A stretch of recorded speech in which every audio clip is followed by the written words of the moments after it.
Yo, what's going on, everybody? We are back with another video today, and today we are going to talk about March Madness Final Four, and we're going to summarize a little bit of the tournament before we get into the Final Four. We'll make it quick, though, because I want the Final Four to be the base of this video. I might spend the first 10, maybe 8 minutes talking about what's happened in the tournament so far, and after that, I'm just going to go off of the Final Four, my predictions, and all that. I actually wanted to live stream this video, but I'm actually on a 1-week ban from live streaming because of a strike. So, you know, it is whatever. It's whatever. All right, you know what? It was worth the stream. It's worth the stream. I'm just gonna be honest. It's worth the stream. YouTube, please pretend you didn't hear that. All right, but anyways, let's get into the video. March Madness. What a great tournament it's been so far. Ton of upsets, great runs, and then we got 4 amazing, great teams in the Final Four. We got Duke, the blue blood with the greatest coach of all time. We got UNC, the blue blood, making their mark and their return to the Final Four. Yes, UNC's actually been down the past couple of years, believe it or not. Well, they're making their mark with Hubert Davis again. So finally using the 5 stars to their use.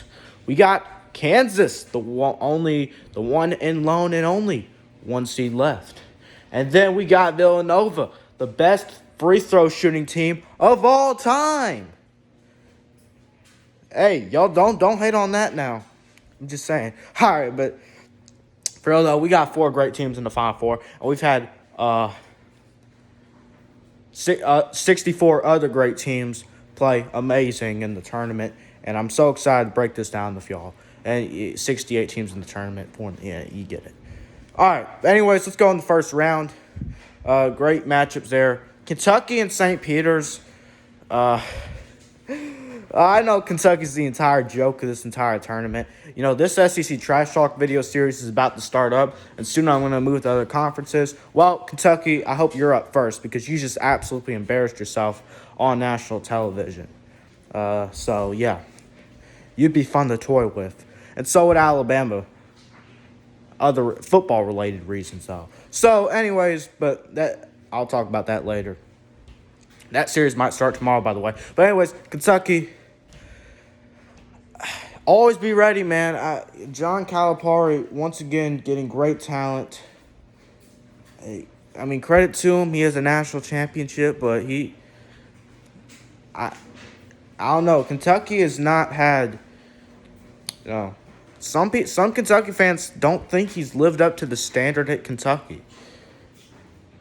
I don't know. Y'all decide that. Now, should Kentucky fire him? Nah, absolutely not. That'd be a stupid decision. But this was a really bad loss.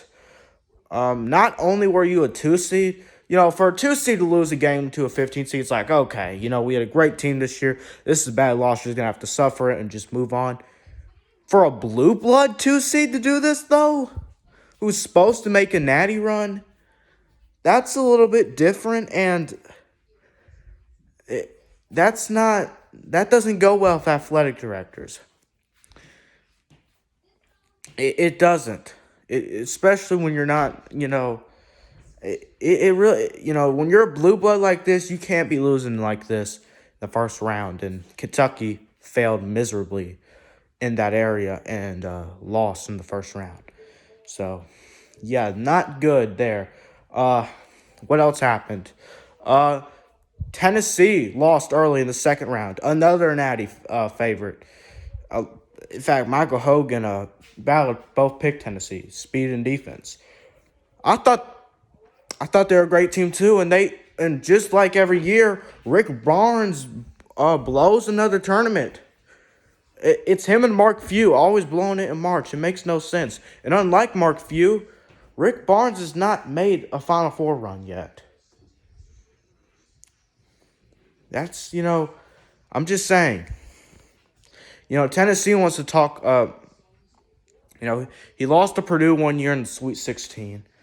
He lost in the round of 32 this year. You know, it's just, hasn't had a Final Four run yet. And, you know, Tennessee wants to talk like they're this amazing basketball program. look, chill out. All right, you got one SEC title in the past 43 years, and you don't have a Final Four appearance. All right, so chill out. All right, you know. And I know you're gonna say, "Oh, Georgia hasn't won that." Well, that's a natty. Okay, we can at least win the SEC in a 41-year period, 43-year period. Georgia's even good enough to win a natty in that period. All right, but so Tennessee and Rick Barnes. I don't even think Michigan should have made the tournament, much less did I think they'd go on a run and beat. First of all, I didn't think they'd beat Colorado State. Second of all, I definitely didn't think they'd beat Tennessee, and they did that. Is it a focus problem with him and Mark Few? I don't understand. I don't know. I don't know if it's a game plan issue. I just think it's a motivation, preparation issue, kind of like Nato at Alabama. And it may be an issue with Mark Few at Gonzaga. Gonzaga never plays well in the first half in any games, really. Well, Arkansas, they looked tired. They looked unmotivated, and they lost to Arkansas, just like Gonzaga does every single March. They blow it. They blow it. You had a 38% chance to win the Natty this year. The next best team was 11%. I don't even remember who that is. You are 39% whatever last year. I don't get it, man. Gonzaga and Mark Few. Mark Few he's a great developer, great talent. But I think there's some motivation issues. I think there might be some in-game coaching issues. I think he's great with halftime adjustments, but there's some problems over there at Gonzaga, What other great team lost early? Well, I don't know if it's... Well, yeah, all right. Baylor, I give Baylor an excuse. Okay, I thought Baylor was overrated all year. I did not think they were as good as they were last year. I thought they were overhyped because they won the Natty last year. So I give Baylor a pass. And I also give them a pass because they lost to a team who made the Final Four in overtime. Okay, that's not a horrible loss. I'm okay with that. Let's talk about St. Peter's run though. St. Peter's run though. You knocked off Kentucky, you knocked off Murray State, and then you knocked off Purdue, the first 15 seed to ever make the Elite Eight. Has a 14 seed even done that? Or 13? All I'm going to say is this. Purdue obviously Purdue is a great coach, Matt Painter. I just think, I think it was the players that lost it for Purdue. Turning over the ball, missing shots. Give credit to Shaheen Holloway. Look, Shaheen Holloway going St. Hall. Well, it used to be a great basketball program. Now they've kind of fallen off. I'm excited to see what he does there. I really am, man. He's great he's amazing with his defensive pressures. He's amazing motivator. He really is. And his team played great in the tournament until they played.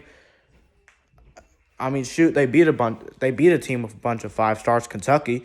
They lost to a team who was focused and had a bunch of 5. There's no harder team to beat in college basketball than a focused team of 5 stars. No harder team to beat. So, and I think that was proved against North Carolina and St. Peter's. They're just outmatched. But I didn't think Matt Painter did a bad job. I think it was the players.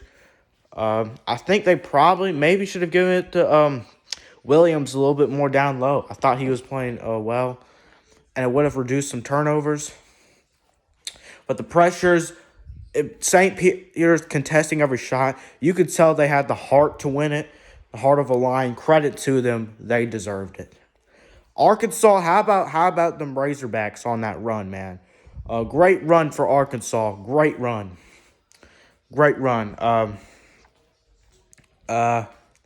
You beat you win your first 2 games. Then everyone's kind of doubting you because you play a little bit bad and all that. Then you go ahead and you beat the Natty favorites, Gonzaga. That's all I can say. JD Note is he's one of the best players in the country. I don't know if he's going to the draft next year. He probably is. I'd be shocked if he didn't. Jalen Williams.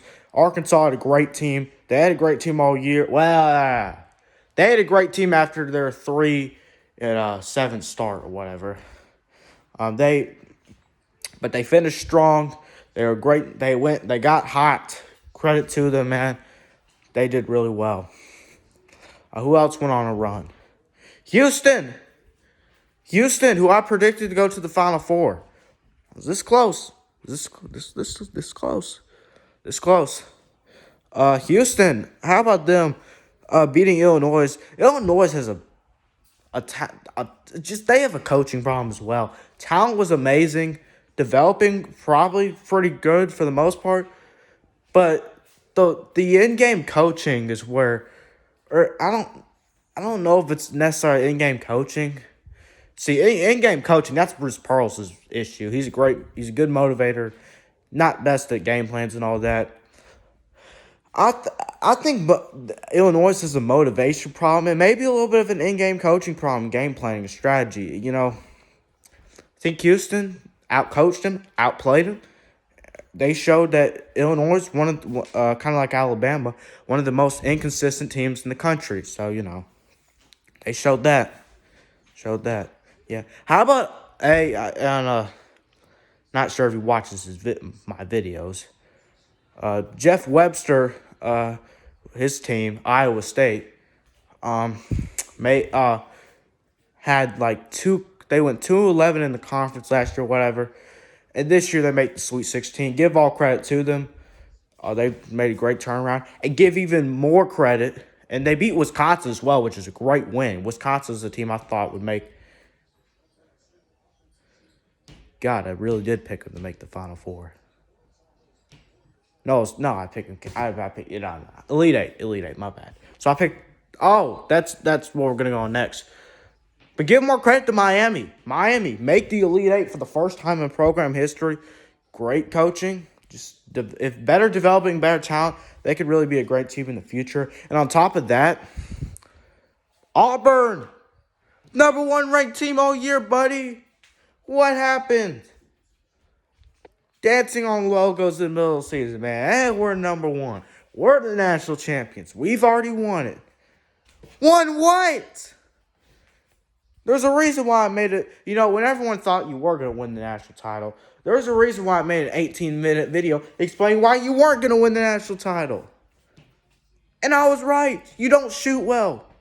Bruce Pearl is an in-game coaching problem. You don't have chemistry like other teams do. And it showed. And that's why you lost in the second round. So, moving on from that, though, give credit to Texas, most experienced team in the country. How many times did they pop up that graph this year where Texas had an average age in their starting lineup of 22.1 in Oklahoma City, the Thunder? It's an NBA team, by the way. If you don't know who Oklahoma City is, it's basically the old Supersonics. They're called Thunder now. They're doing really well right now, actually. Very young. Their average age is 22.9. They compare it. They basically explain how Texas was under a year. They're 0.8 younger in years, so they weren't even a year younger than an NBA team. I mean that's experience right there. They lose all 5 of their starting lineup. Chris Beard, his first team at Texas, though, was it a success? I don't know. He got outplayed twice. He lost twice to his old team, and on top of that, his old team made the Sweet 16. He lost in the round to 32. So, did he really?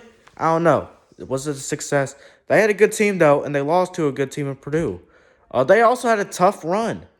They played Virginia Tech, who was really hot, and the best. Let's just be honest here. I think they were the best, probably double-digit seed in maybe the country. Maybe Michigan gets that. I don't know. Michigan, I don't know if they shouldn't make the tournament. And St. Peter's, I get it, but let's just be real here. I don't know. Maybe St. Peter's is better. All right, I get it. They made the Elite Eight. Give credit to them. Then you have to play Purdue, who was considered one of the best 3 seeds in the country. So it's just like, there's 4 3 seeds. But, you get my point, man. They had a tough road. They play a different 3 seed, and they may have won. You know, 3 seeds are tough to beat, though. Hats off to Texas. You know, I can't spend forever on these topics. I've pretty much pointed out every single team that I needed to point out. I didn't really miss a beat. If I'm being honest here, I've pretty much covered every team. Now let's get to the fun part, the Final Four. Duke and UNC, Kansas and Villanova, the Blue Blood Final Four. Finally, first Blue Blood Final Four since 2009. First Final Four without a 1 seed since wait, what? I read that wrong. No, I remember that wrong.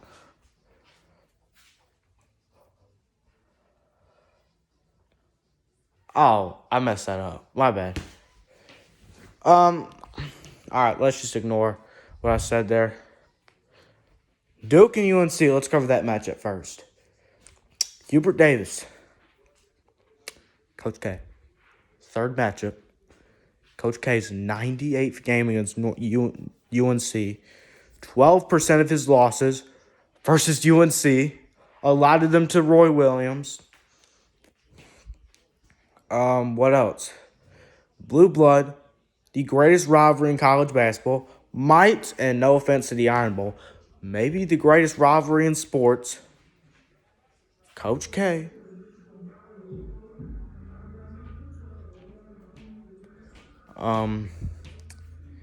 Playing his last game against UNC. All right, but let's get into the nitty gritty to this game. You got Duke, who's been playing well on offense all year, shooting well. Pablo Banchero, and everyone else. Duke has actually been pretty weak on the inside this year, and UNC's actually been is really strong on the inside, which is a disadvantage to Duke. It propelled UNC to a win last time. Duke's defense has not been elite this year at all. In fact, there was a graph. They had the worst defense out of anyone who made the Elite Eight. Their defense, especially on the inside, is not very good. They shoot well, give them credit. They're motivated, amazing coaches, but their defense lacking. Going against a team who utilizes the inside very well, probably going to out-rebound them, probably going to bully them a bit, and more physical, UNC. I expect Duke, though, to hit some great shots from the outside. UNC, though, equal talent. Obviously, Duke has a coaching advantage. Look, I'm just saying, UNC can really win this game. They've been hot the entire tournament, and they have a great coach. But Duke is playing for Coach K.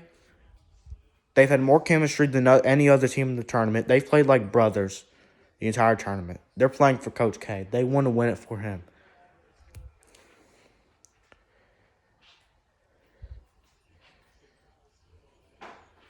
I'm picking Duke. I'm picking Duke to go to the national championship game. 76-70. Well, 86-82 Duke. Yeah.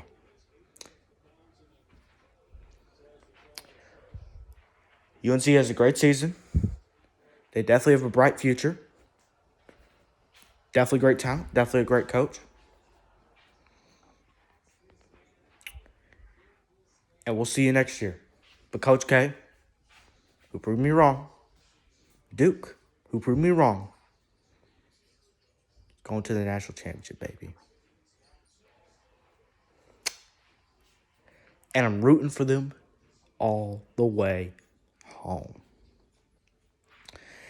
Now, Kansas and Villanova. Kansas, the 1 seed, obviously not as much emotion to the game as Duke and UNC, but Kansas and Villanova, man, whew. This is a great game. You got I think the smartest team and best free throw shooting team in the country, Villanova and Jay Wright. Bill Self is a great coach in his own right. Honestly, I think in game, I think Jay Wright's a better coach. And he might be a little bit of a better motivator. I don't know. Kansas does play with a lot of energy. And halftime adjustments, though, that's where Bill Self is elite. That's where he is. Look at this Golden State Phoenix game. The best two teams in the NBA, in my opinion. In my opinion. We'll discuss that later when it gets to the NBA season. Right now, it's college basketball season. Almost the NBA playoffs starting off soon. My Hawks underachieving this year. That's actually how I got popular on YouTube. Decently popular. It's the Hawks. Believe it or not. Wow, what a 3. All right, getting back to the video, though. Kansas.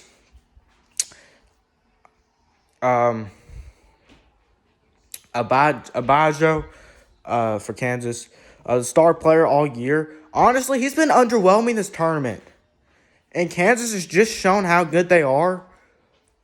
Because, why?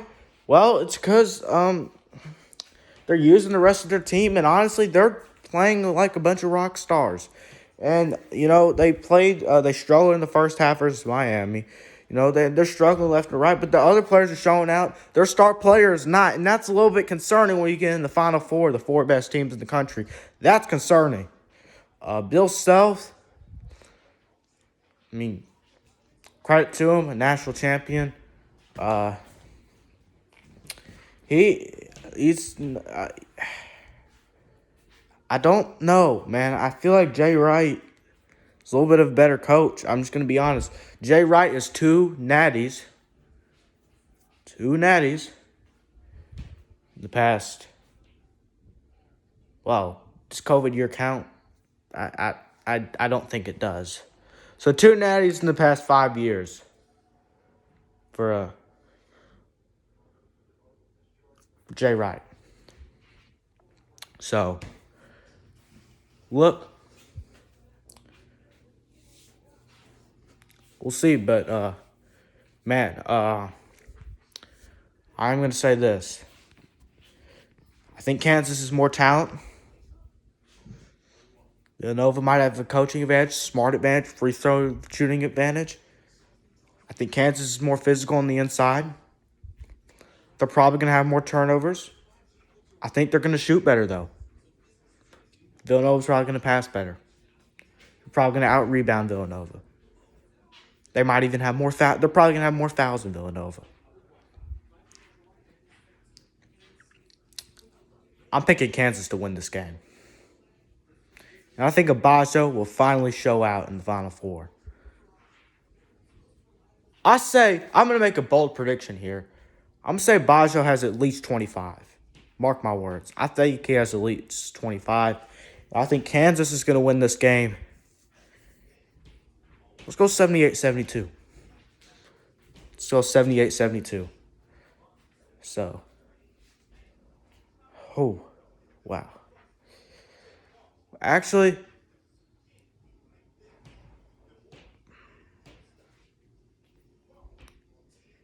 all right. 78-73. We'll go 78-71. 78-71, Kansas. And Bajo gets 25. Remember that. All right, now the national championship game. Duke and Kansas. 2 seed and a 1 seed. Most people are probably picking Duke. And honestly, I'm just going to be real here. I think most people are probably picking Kansas. Don't sleep on UNC and Villanova, though. All I'm going to say is this. Duke with Coach K. The motivation. The offense. The shooting. The talent. Kansas was about the same thing. More physical. Star player with Abajo. He's probably going to be the best player in the court. That's what Kansas has. They have great coaching. They have the motivation. Duke is playing like brothers. They have the chemistry. Oh, and this is going to be an amazing game. The offense for Duke. The defense for Kansas. This offense versus defense battle. Oh, boy. They recruit 5 stars every year. Top 3 recruiting class. Top 2. Top 1. Man, I can't wait. if this is what happens. I'll be excited for any game. I'll be excited for UNC Kansas. I'll be excited for Duke and Villanova. Yeah, USC, US qualified for the World Cup, by the way, and Bruce Arians retired. But guess what? And count on this. I think Duke can Duke. Jayhawk, Blue Devil, Jayhawk. I think the Kansas Jayhawk, Duke, Blue Devil. All right. Duke, Kansas. I think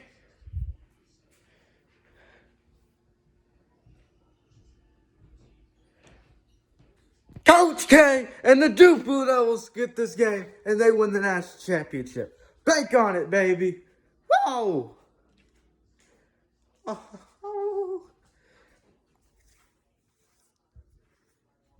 And I'll say this. I think two different players for Duke will have 20 points. Banchero's probably going to have 20 plus. Man, Abash is probably going to have 30 plus. He's probably going to have to ball out for his team in Natty. Duke is winning this game 87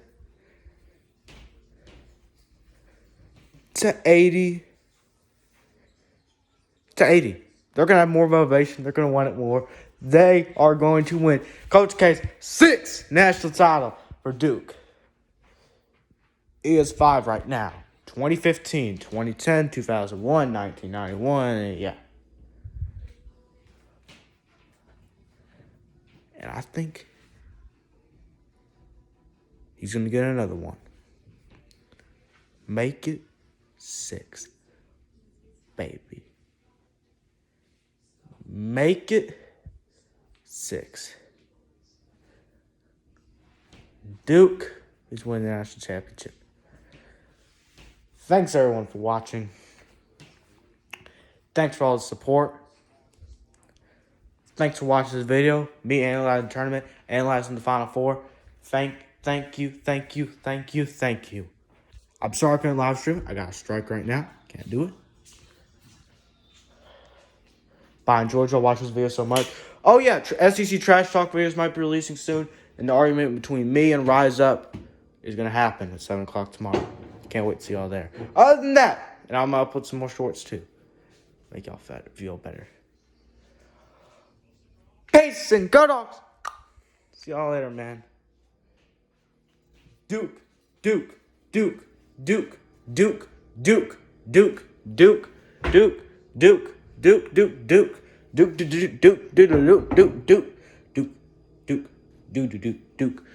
Oh, that's gonna be a problem. I don't know if I can live stream the premiere because of my strike. Oh shoot! All right. I'll figure that out in a second. But until then, Stetson's gonna say bye to y'all. All right. Goodbye. Peace and go dogs. All right. See y'all later. Oh, look at that. See y'all later, man.